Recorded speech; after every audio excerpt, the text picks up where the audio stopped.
Greetings, ladies and gents, and welcome to the latest narration of A Brood of Two. There is a playlist listed down below for the other chapters. And as always, I hope that you enjoy. Chapter 4.1, or Interlude 1, The Monarch of the Stars. Red and white winds swirled chaotically around the emerald-colored vessel. The angular spearhead shape of the craft pointed upwards into space from the gas giant that it had hidden inside. The fin-like shapes of its gravitic impellers at its aft likewise faced towards the core of the planet to keep the massive starship hung delicately in place. Comparatively minuscule gun drones, each little more than a series of impellers, reactors, and laser cannons, swarmed in their dozens around the frame of the Commonwealth Combined Navy battleship Iridescent. Several similar-shaped vessels hung alongside her, albeit each hundreds of kilometers apart.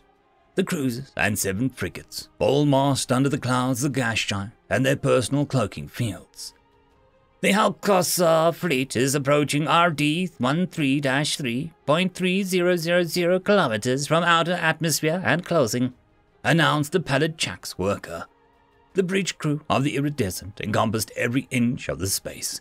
Pilots, navigators, gunners, drone controllers, and so on littered every surface from the floor to the ceiling to the walls. Each worker Chaks prodding and sweeping at the air in front of them to interact with the HUD and their combat visors. An incredibly loud noise rang through the bridge, eliciting all workers to reflexively pause for a moment before continuing their work. "Comms, officer, has the fleet confirmed they received my orders?" Kalani inquired. The officer thrummed her residual wings. "Yes, matriarch. The fleet is currently at attention and we're waiting your orders to begin the ambush." Whereas the 5-foot-tall workers littered the surface of the bridge, held in place by their hooked talons and the straps of their seats, Opal dominated the center of the space. The 20-foot-tall High Queen of the Brood, which bore her name, occupied a suspended command chair comfortably like a spider in its web. Her broodkin were no larger than mice in comparison to the size of their ruler, her pale chitin reflecting some of the glare from the heads-up display, as her 4 manipulator arms plucked away at the holographic controls. "Good," she replied with satisfaction. It had been quite some time since Opal Kalani enjoyed her supposed duties as High Queen of the Opal Brood. She had enough of the bickering between her daughter queens or her fellow High Queens on the council about policy. Micromanaging the interests and issues of some billion Chaks of a brood had once been something she relished. Opal could remember fondly the days as a young queen, tending to nestlings and getting involved in the local politics of a brood. The renown that she had as the first daughter of the first modified queen of the Chaks Commonwealth, Opal Ralthan. Her destiny to rule as the High Queen of the shipborne brood, genetically engineered to thrive in the challenges of space. She remembered the handsome young knight from the sapphire blood who took her hand in marriage. That was some time ago. She inspected the crew around her, each having matured to a clack of 1. How many times removed are they? She wondered. Grandchildren? No. Great-grandchildren. More likely, but still implausible. Opal chuckled quietly to herself. She hadn't given much thought to the lineage of a brood since she got old enough to be incapable of producing any more eggs. It has been some 100 years ago by now. Whatever, I have white chitin. They are my brood one way or another, she mused. The fleet is within 2,000 kilometers. They are deploying hydrogen collectors, one of the bridge crew announced.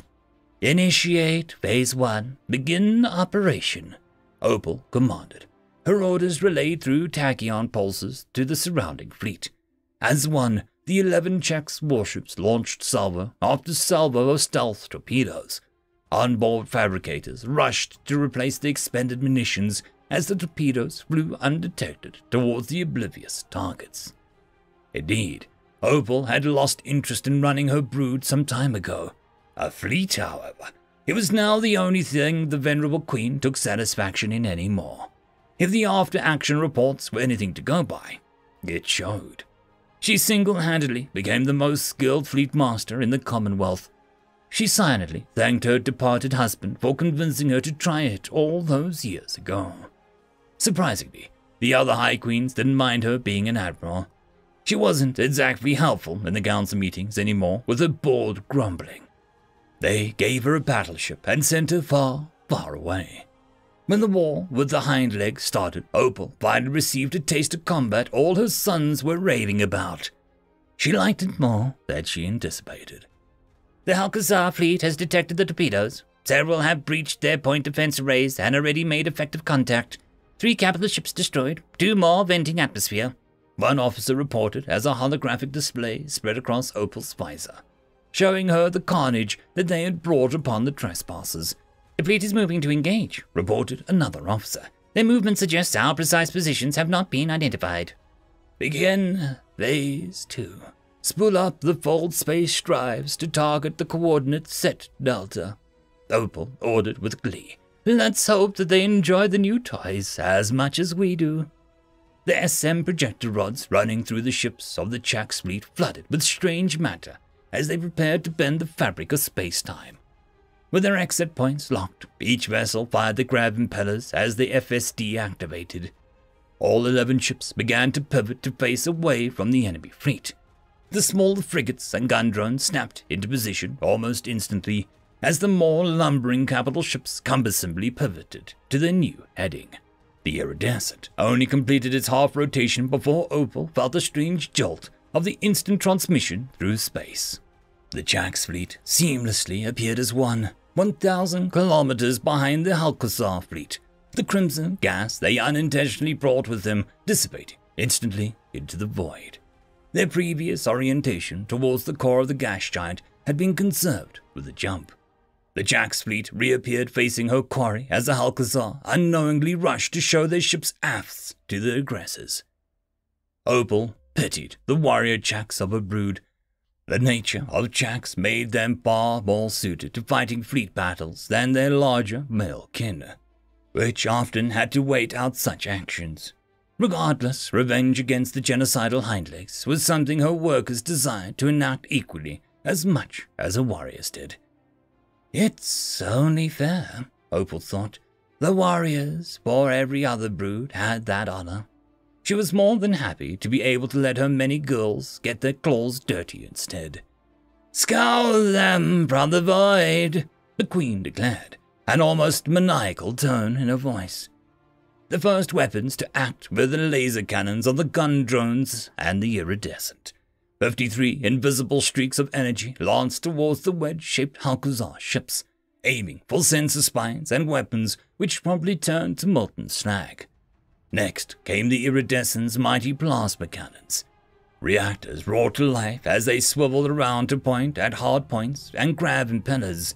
Blinding white streaks of plasma lashed out at horrific speeds, puncturing hull plating and breathing room after room at a blazing death.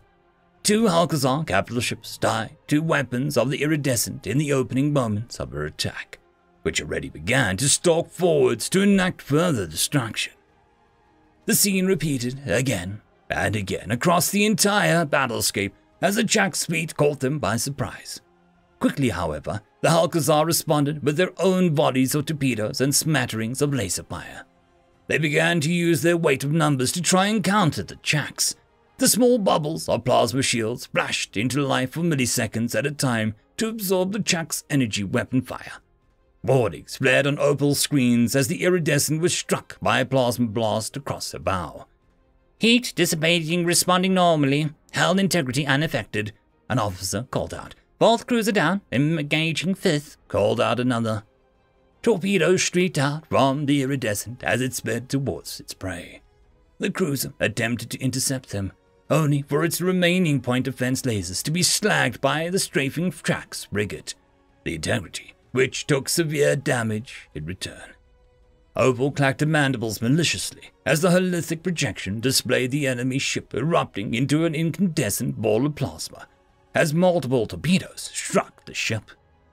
The Alcazar fleet fell into disarray. Their numerical advantage had been torn from their grasp and scattered as molten debris. Some ships attempted to flee. Opal cared little for their attempted escape. Warp drives wouldn't work this close to a gravity well. They were stuck in her trap. Another warning projection flashed on Opal's HUD. 16 tachyon flares, 107 horizontal by 46 vertical from the current fleet location, 13,000 kilometers out, an officer on the ceiling reported. It's a hind leg fleet. Focus more, Opal swabbed. The reinforcements are 2 hours early.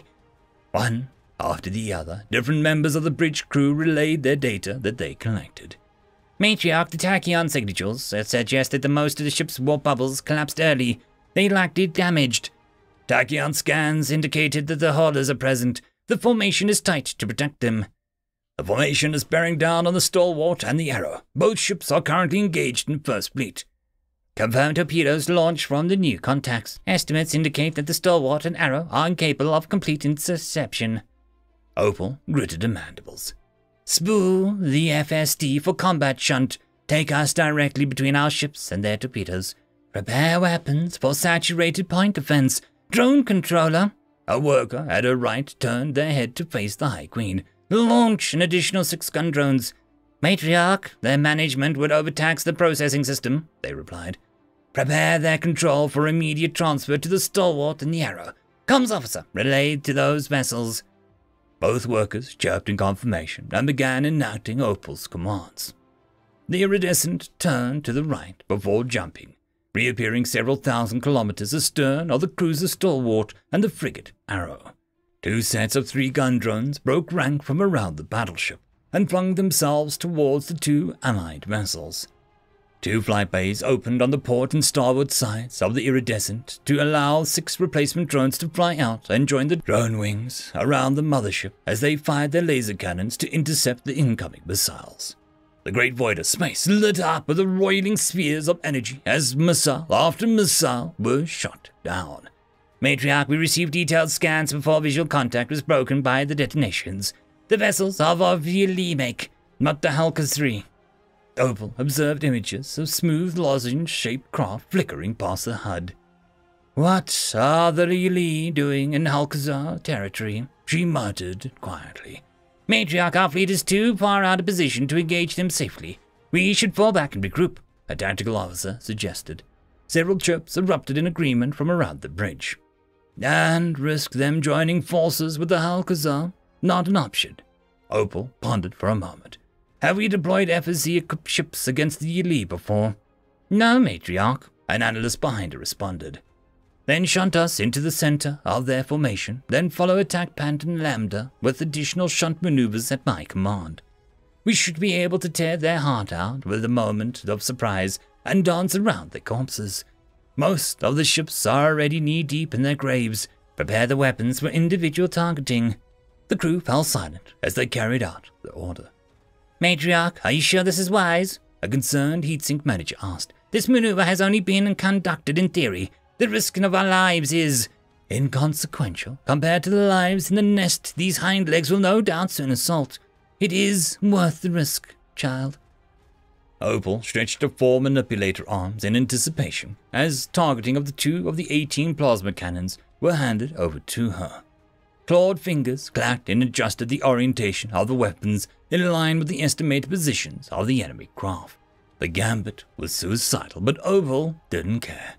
Trading her life and a few hundred of her daughters and sons was easily worth the billions of chacks in the Jade Brood only 3 systems away. Besides, the Commonwealth had very little need for a battle-hungry crone like her. The navigator began to count down. Folding in 3, 2, 1. Opal felt her stomach lurch as the iridescent appeared at its hastily decided coordinates. Weapons and gun drones pointed in every direction. Deadly strobes of light lashed out in all directions the moment it reappeared.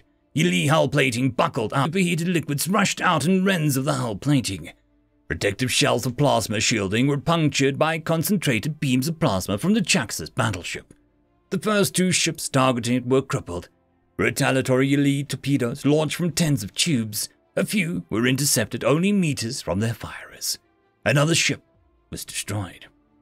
Laser and small plasma bursts struck against the iridescent like the constant beat of a drum, shaking the ship. Hull temperature rising, currently capacity is 30%, management underway. An officer at the front of the bridge called out. The iridescent hurtled forward through space, glittering like a disco ball as vast amounts of energy was desperately dispersed and radiated out into space. But not enough to counter the energy that it was absorbing. As it flew and pivoted, ever more streams of plasma and laser shot out to glance and wound their adversaries. Gun drones were occasionally clipped or targeted, resulting in their immediate demise and subsequent replacement from the hangars of the iridescent. "Shunt!" Opal commanded as the first retaliatory salvo of torpedoes closed to within 10,000 kilometers of the iridescent. The explosives meant nothing but empty space as their target emerged to the flank of the formation. Twisting as its momentum was conserved, several more torpedoes were launched by the iridescent before concentrated laser fire overwhelmed a few of the firing tubes and welded them shut. "Shunt!" The battleship once again appeared in the heart of the formation. By now, it had collected obscene amounts of speed. Opal could feel the G's begin to increase. The dampness must be overtaxed, she thought. Still, there's nothing we can't handle.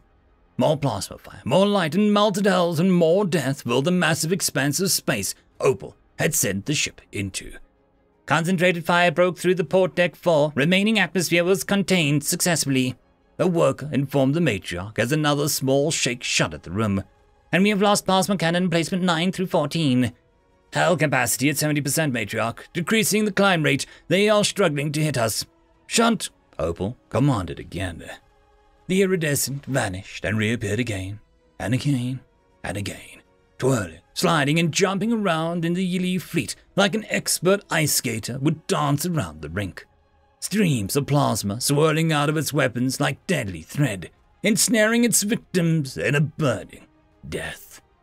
Another set of warning lights flashed onto Opal's HUD as the ship shook violently. "We've lost one of our grav impellers and the projector rod. Movement is reduced. The ship responsible has taken a torpedo. It is slain, matriarch." Opal cursed. "We're slowing down. We're easy targets." "Someone dump heat into the fuel tanks for the slagged weapons and vent the gas into space. It should give us a few more seconds of life," she demanded.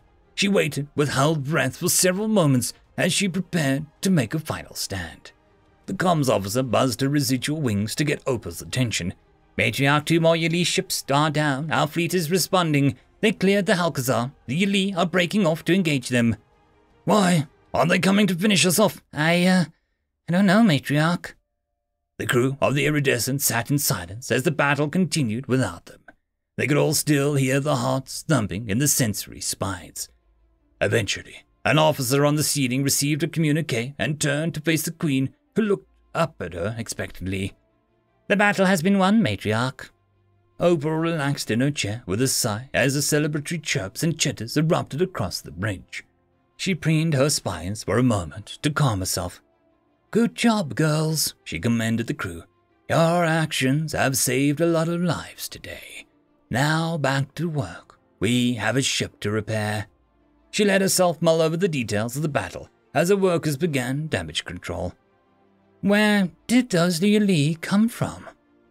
End of chapter. Just a quick shout out to the T5 peeps. Bob the Dragon, Cat Crab Lobster, Data Magnet, Dark Machine, Bezic, Try Again 95, Pudic Yol, Astrea the Dreamer, Casper Arnholtz, Cam Maxwell, Ithilia, Meridian 117, and Jordan Bucksmorm. Thank you very much. And that, my friends, concludes this video. I hope that you enjoyed. There are links down below, both to support this channel and for the author of this fiction. Anyways, I hope you all have a fantastic one, and I'll see you next time. Cheers.